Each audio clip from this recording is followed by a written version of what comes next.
Room 17B smelled like stale air, old plastic and judgment. Captain Drevi sat rigid, in a too small chair that had been designed more for visual conformity than actual use. To his left, Osuan was methodically cracking his knuckles, 1B1 and 2. His right, Mail was staring at the ceiling like he was calculating whether the fire suppression nozzles could be turned into his kaputs. Across the long black table were 6 members of the Galactic Confederation Oversight Committee. Each wore the same muted gray uniform with subtle violet piping. Just enough floretto remind you that they outranked you and found it distasteful. Director Venril, seated at the center of the committee row, adjusted his data slab with exaggerated care. His voice, when he finally spoke, was less a greeting and more an accusation. That forget to add a question mark. Captain Stravia soon. Mail, welcome back to Centralis 5. We apologize for the delay. That was a lie. Everyone in the room knew it. The captains had been sitting there for 47 minutes while the commenter viewed materials which mostly Simeto involved drinking synth coffee and practicing their blank stares. Venral content. We've reviewed your on the incident in Sector THETA9. Thorough, colorful. I'd describe it as factual, Drevi said. He kept his voice flat, dry, unapologetic. Board member Halvan, second from the left, raised an eyebrow. A human vessel, unregistered, unannounced, enters a contested zone, engages 3 Akovits, disables them with 5 shots, and leaves with outcomes without attenuation. That's correct, Mel replied without linking. Forgive us, said board member Velis, who hadn't looked up from her patents since they entered, but this version of events strains credibility. A suit finally spoke. Which part?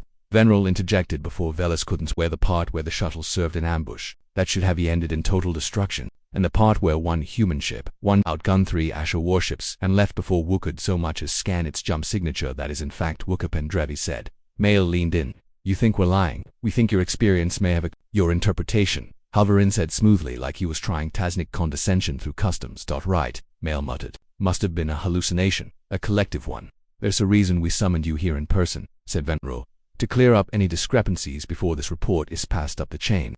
You mean the part where we were all supposed to die? As soon as we can clear that up real quick. We didn't. You're welcome. That earned a sharp glance from 3 of the committee members. Venril folded his hands. Your tone isn't helping, Captain. Osan gave Ath an unimpressed smile. Neither is your disbelief. Was a long, brittle silence. Then Venril gestured toward the far end of the table. Do you have the surveillance data you referenced? Osan pulled a crystal drive from his coat pocket and placed it on the table like it was a playing card.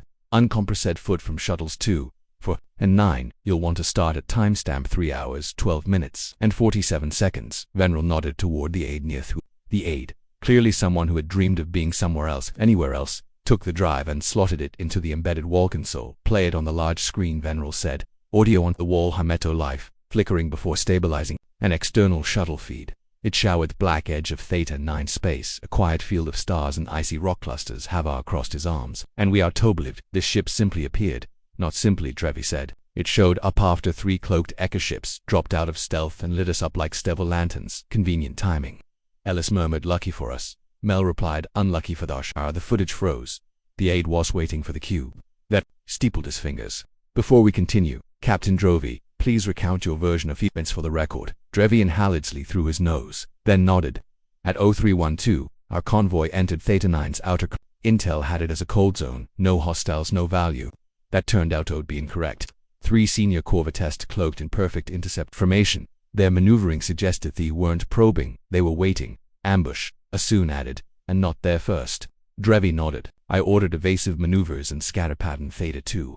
Shields were barely holding, they were toying with us. All 6 shuttles were within 2 minutes of being destroyed. Venra, L gestured to the aide. Resume footage. The screen unpaused. It started as described. 3 sleek Star warships descending like blades from nowhere. Red targeting indicators flared across the feed. 1 shuttle jolted under impact. Sparks trailing. The voice hatter spiked with overlapping ordersand half-swallowed swears. Then a new contact entered the frame.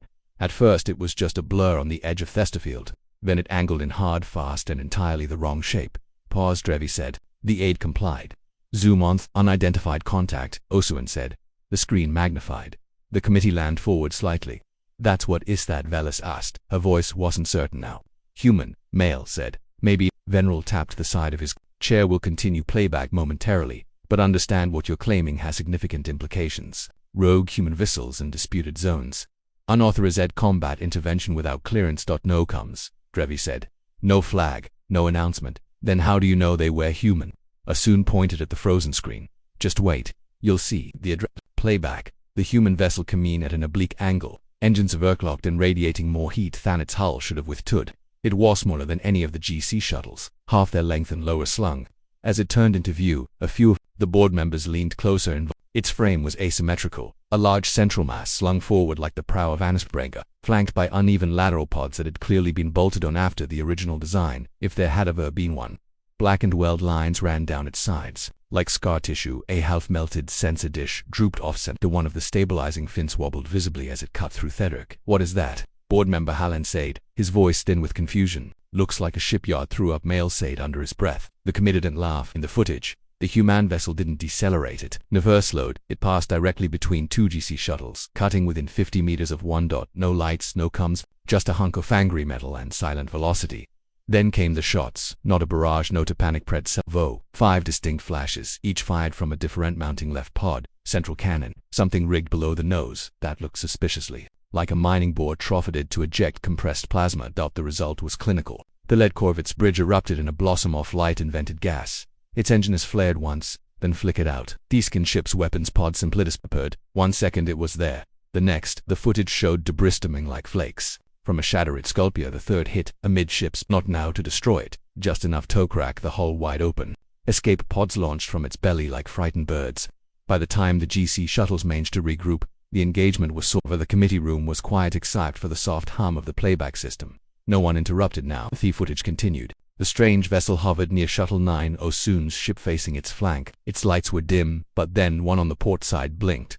Once a slow pulse. "See that?" Osun said. "We thought it was a sensor reset at first, but then they angled slightly to board and pulsed again." "Just the flight?" asked Velis, narrowing her eyes. "Just the left." Male confirmed. "Twice. Same interval. Intentional theta matches. Standard GC visual signals," Drevi added. "Except it wasn't any code we recognized. The cadence was casual." Venril frowned. "Are you suggesting it winked?" "We're telling you it did wink," Drevi said. The footage rolled forward again. The vessel slowly rotated, aligning nose up relative to the plane of battle. Its main thruster core bloomed with pale orange light, distinct from standard GC or Confederation drive signatures. Then as thruster flared, the aft of the ship swung into full view. The aide paused theply back again.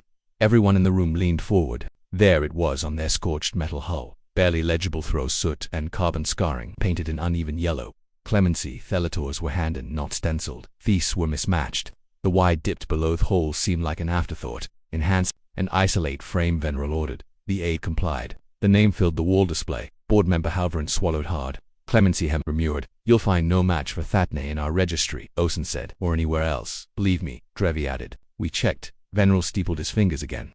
It didn't seem as impressive this time. Nodrov signature. None we could trace. The wake was distorted like the core was modulating frequency to disrupt pursuit tracking. Whatever they were running, it was beyond our scanners. Male crossed his arms. "We've run the combat analysis 9 times. Best estimate is that they precalibrated those shots before ever entering firing range." "That's impossible," Velis snapped. "You'd need NI-assisted targeting. Array capable of calculating post-cloak positions based on nothing we can detect." Mala finished. "I know." Venril leaned back slowly, eyes locked on the frozen. "Imagined still no ID. No broadcast, no transponder. Nothing," Osun said. "No markings, no insignia. Just that name and thought shots." Venril turned to Drevi. "You believe they were human?" "Yes." "What Mac?" "So certain." Drevi glanced at Mali and Osun, then back to the director. "Because they didn't ask for thanks. Didn't explain. Just showed up, handled the problem, and left like it was. Routine that could describe mercenaries or pirates, maybe, but pirates don't take clean shots and vanish without looting, and mercenaries usually send invoices." No one laughed. Venril sighed, sitting back in his 3 Eka corvettes, disabled without loss. "And the only explanation is a ghost." "Not a ghost," Osun said. "Agon ship." Male nodded. "Built from scrap, flying onager and leftover parts. Probably duct tape in the life support," Drevi muttered. Venril tapped the edge of Thedable, staring at the screen. "We're going to have to report this to Fleet Command. The Council will want to review this directly. Until then, this incident is sealed. Under Section 9 clearance. No external communication, no secondary copies." "Understood," Drevi said, standing. As the captains began to rise, Venril added one last question. "If they show up again, what would you recommend?" Thethri looked at each other. Osun shrugged. "Don't get in their way," Male smirked. "Or maybe get behind them." Drevi Gavi, a faint smile. "We don't know who they were, but they weren't bluffing." The lights dimmed as the screen went dark and room 17B fell into silence.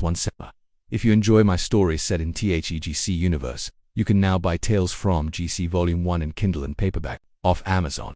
It would mean thrill to me if I sold a few copies or even if you just flick through one or two of the stories on your Kindle Unlimited subscription. The links can be found in the description below. Thank you. The next GC story will be out soon.